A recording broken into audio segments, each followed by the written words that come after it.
Well, let's bring in Neama Rahmani. She's the president and co-founder of West Coast Trial Lawyers, a former federal prosecutor. And thank you very much for speaking with us this evening. So Robinson faces charges related to aggravated murder, felony discharge of a firearm causing serious bodily injury, obstruction of justice in connection with the shooting. Does anything stand out to you now that we've heard what the charges are? There's two things that stand out. The first is that aggravated murder, because under Utah law, that carries the potential death penalty. And the state of Utah has two types of executions. They have lethal injection, and they have the firing squad as a backup option. The other charges are less significant in terms of the potential sentence, but they're also important. One of them, which includes committing an act of violence in front of a child, is important because it allows additional evidence to come, and the fact that Kirk was killed in front of his wife and kids. So even though it doesn't add anything to the potential sentence, it does add to the bad facts that come into the case. And the other is the obstruction of justice charges related to the text messages that Robinson asked his roommate to delete. So again, that's bad conduct that really goes to his state of mind and his guilt in this particular case. When the state seeks the death penalty, as they've confirmed today they will, does that change the way the prosecution will handle the case? It really changes the way both parties handle the case. So the state has 60 days to file their notice of intent to seek the death penalty. I fully expect that to happen. President Trump said it's going to happen. The governor of Utah said it's going to happen. And the Utah County Attorney has said it's going to happen. So it's a matter of days or weeks before that happens. I think that really shifts the case from the guilt phase to the penalty phase. So here in the United States, in a death penalty case, the jury needs to make two findings. The first is whether someone's guilty or not guilty. I think, even though there's a presumption of innocence, that's really a foregone conclusion. There's a lot of evidence implicating Robinson. We've all seen that surveillance video. His DNA was on the towel and screwdriver at the scene. And we have those admissions on the social media platform Discord, as well as these communications with his friends and loved ones that really confess to the crime. So I think it's going to be very hard for the defense to argue that it wasn't him who committed this murder.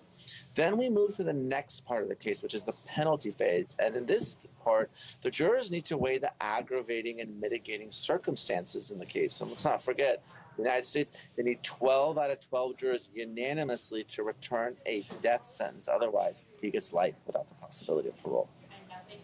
Here in Canada, authorities are so careful about not releasing information about evidence because they're concerned about prejudicing a potential jury trial. It's sometimes frustrating for people when you're looking for basic information about why did this happen, to what extent should we be worried, are other people involved, those sorts of things. So quite an extreme approach here in Canada, and I'm sure a lot of Canadians watching that news conference today or our coverage now are just astounded at the detail that came out, including the text messages read in the news conference that seem to be like pretty well solid evidence that he's guilty.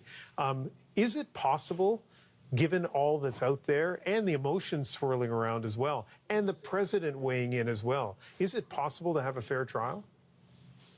Well, it's going to be hard to find an impartial jury that hasn't heard about this case. And, I tip my hat to my neighbors up north. That's really the best practice, not to talk about the case and let the jurors decide it. Because once you have the president of the United States, the attorney general, the director of the FBI testifying before Congress today about this case, all of a sudden you're adding to the pretrial publicity, and that's something that the defense will use to argue that Tyler Robinson can't get a fair and impartial trial. The jury pool has been tainted. Now, I'm not saying I agree with it, but this creates potential issues on appeal. And when you're dealing with a death penalty case, there are mandatory state and federal appeals. Now, obviously, this is a unique case, one of the most high-profile murders in recent American history. And you have this political layer that is on top of it. It's not just a legal case. Everyone is talking about this case, whether it's members of the American public or folks in Congress or even in the White House.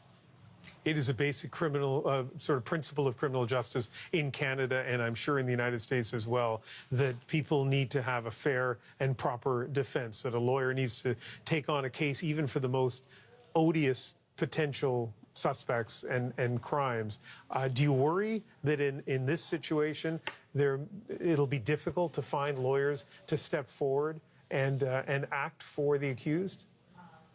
I think there will be lawyers who are qualified to take this case. And it's not easy to become a death penalty qualified lawyer. But if you are here in the United States, your number one job is to save your client's life, not to necessarily get them off with an acquittal or not guilty verdict. But you look at some really kind of heinous and high profile murders recently, there have been some very good lawyers that have gotten those individuals life in prison. And the two I can think of recently are Brian Koberger, the Idaho killer who killed 4 college students in really a heinous act of murder.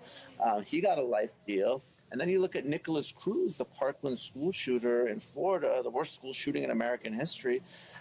The lawyers in that case were able to convince a juror or 2 in that particular case to spare his life. So it's certainly possible, notwithstanding the gruesome video that many of us have seen, that there are lawyers that step into this case and defend Tyler Robinson. Let's not forget, he's young. He has no criminal history. He did turn himself in. So there are some mitigating factors, or even though, again, it is a very, very disturbing and heinous crime, at least as far as murders are concerned. It is really nice having your expert perspective on this. Neama Rahmani is president and co-founder of West Coast Trial Lawyers and is a former federal prosecutor and joins us from Los Angeles. Thank you. Of course. Thanks for having me. Have a great night. All right, let's turn now to the